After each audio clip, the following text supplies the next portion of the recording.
Bienvenue sur Africa 24 dans cette nouvelle édition de l'Africa Tonight. Voici les titres de l'actualité. Malgré le rejet de sa candidature, Karim Wade reste le candidat du PDS.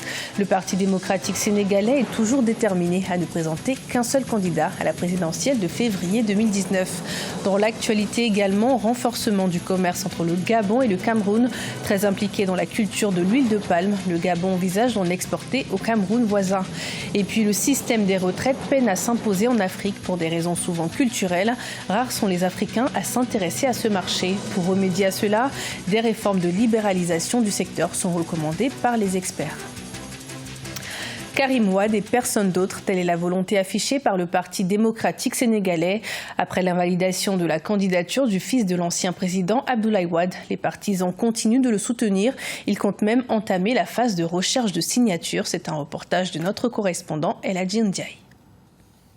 Sans Karim Wade, pas d'élection présidentielle au Sénégal selon les libéraux.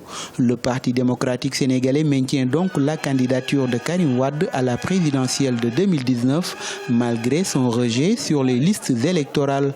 C'était à l'occasion du lancement national de la campagne de recensement des parrains pour le candidat Karim Wade ce mardi 11 septembre au siège du parti à Dakar. La collecte des parrainages sera pour nous la première étape de la consolidation de la candidature de Karim Wade. La deuxième étape sera comptée avec l'arrivée de notre candidat. Dans les prochains jours, il vous dira quand il viendra et nous lui dirons comment nous l'accueillerons. Sur les quelques 6 600 000 électeurs inscrits sur les listes électorales, le PDS compte collecter au moins 2 millions de signatures. 80% des parrainés doivent être des femmes. Je sais que c'est possible et je compte sur vous car je sais que cet objectif peut être atteint avec l'implication des femmes. Le PDS compte investir les 45 départements du Sénégal ce jeudi 13 septembre 2018, ceci pour organiser la collecte de parrainage en faveur de leur candidat Karim Wade, absent du pays depuis sa libération de prison par grâce présidentielle le 24 juin 2016. Reporter les élections législatives en Guinée-Bissau, c'est la demande de la Commission électorale nationale. Prévue initialement pour le 18 novembre, le scrutin pourrait être repoussé. L'institution nationale évoque un retard dans la mise en place du dispositif électoral. Les explications avec Ibrahima Dioumaba. L'organisation des élections législatives en Guinée-Bissau le 18 novembre 2018 est incertaine. À 60 jours du scrutin, le dispositif électoral n'est pas encore mis en place. C'est ce qui a poussé la Commission nationale des élections à demander un report de la date du vote. L'élection, c'est un acte de souveraineté et c'est le gouvernement en principe qui doit s'impliquer.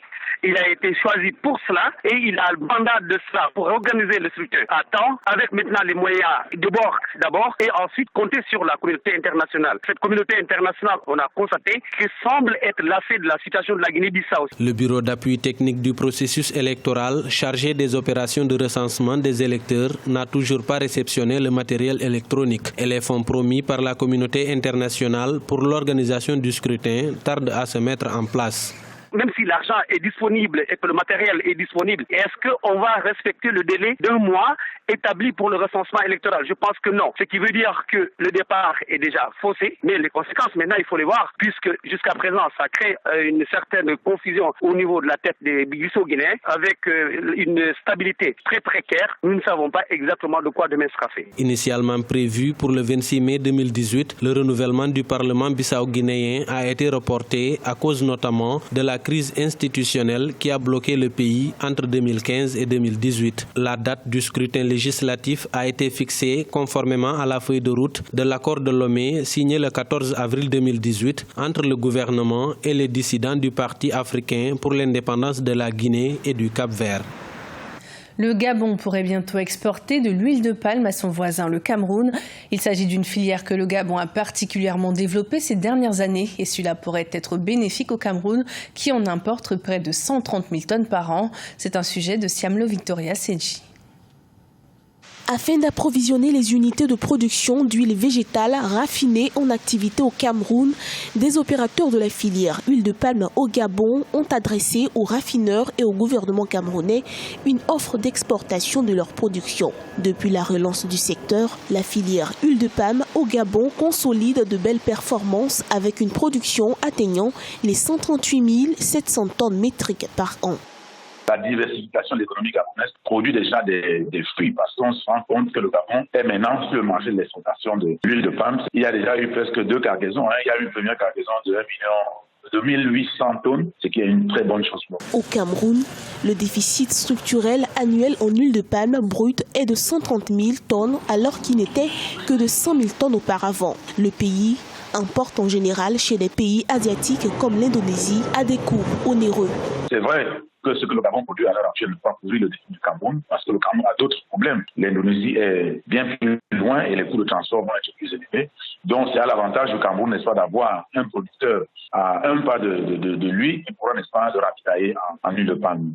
Le développement du commerce de l'huile de palme, l'un des produits prisés dans la zone, représente une immense opportunité pour le Gabon et le Cameroun. Il pourrait par la même occasion davantage booster les échanges commerciaux entre les deux pays de l'Afrique centrale et améliorer le niveau du commerce intra-régional. Le système des retraites est peu connu et peu répandu en Afrique pour des raisons principalement culturelles. Rares sont les Africains à y avoir recours. Il s'agit pourtant d'un domaine à fort potentiel dont la valeur est estimée à 372 milliards de dollars. Et pour y remédier, des réformes de libéralisation du secteur sont recommandées par les experts. Plus de détails avec Ange Nomenio. En Afrique, les systèmes de retraite ont montré leurs limites de façon généralisée, malgré une démographie galopante et en pleine expansion. À l'échelle continentale, elle pèse 372 milliards de dollars, mais ce n'est rien comparé aux 41 355 milliards de dollars de fonds de retraite générés à l'échelle mondiale.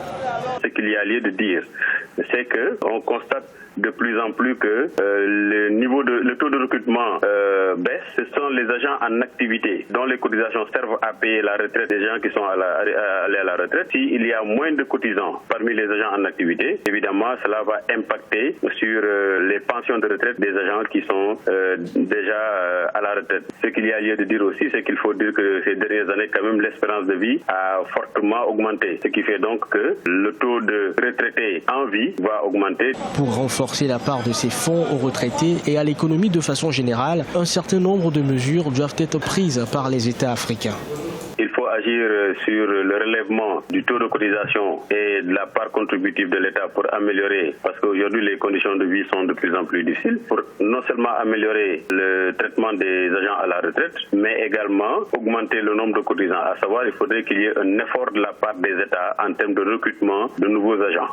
Selon des experts, l'industrie africaine des fonds de pension réunit toutes les caractéristiques de marché dont les perspectives de croissance sont énormes. Ils recommandent aux États africains de procéder à la libéralisation de leur système de retraite pour espérer de meilleurs résultats. Alors que les obsèques de l'ancien secrétaire général des Nations Unies, Kofi Annan, sont prévues le 13 septembre 2018, les hommages à travers le monde se multiplient à travers des écrits, des discours ou encore des œuvres d'art. Tous se souviennent des actions menées par l'ancien diplomate. C'est le cas du Ghanéen Derrick Bah qui veut mettre en avant l'âme de leader de Kofi Annan, découverte avec Cheikh Omar Bandaogo. Pour le seul noir qui a dirigé l'Organisation des Nations Unies, aucun hommage n'est de trop. Et chacun y va selon son domaine de compétence. À travers des tribunes signées ou des discours, la grandeur de Kofi Annan est reconnue. Et aussi du bout d'un pinceau. Kofi Annan est une très bonne référence sur qui les leaders devraient prendre exemple. Il a été très transparent, honnête et pacifique dans le monde, et je pense que chaque dirigeant devrait suivre ses pas.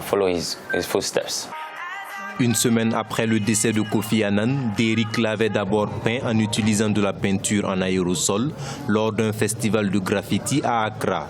Au-delà de l'hommage artistique, l'artiste s'exprime sur le rôle politique de Kofi Annan dans son pays, le Ghana. Beaucoup de gens disent qu'il n'a rien fait pour le Ghana, mais pour moi, je pense qu'il a servi le Ghana pendant plusieurs années. Il a été directeur du tourisme. Je pense qu'il a défendu la paix et a servi les nations et le monde dans son ensemble. Pour moi, il a fait un travail incroyable pour le monde et c'est ce qui compte. Derrick vit des œuvres commandées qu'il vend aussi sur les médias sociaux. Il a exprimé le souhait de voir l'un de ses portraits reconnus et diffusé pendant toute la durée du calendrier des funérailles d'État de Kofi Annan. Ce journal a été préparé par l'ensemble de la rédaction. Merci de votre fidélité. Retrouvez dans un instant une nouvelle édition de l'information sur Africa 24.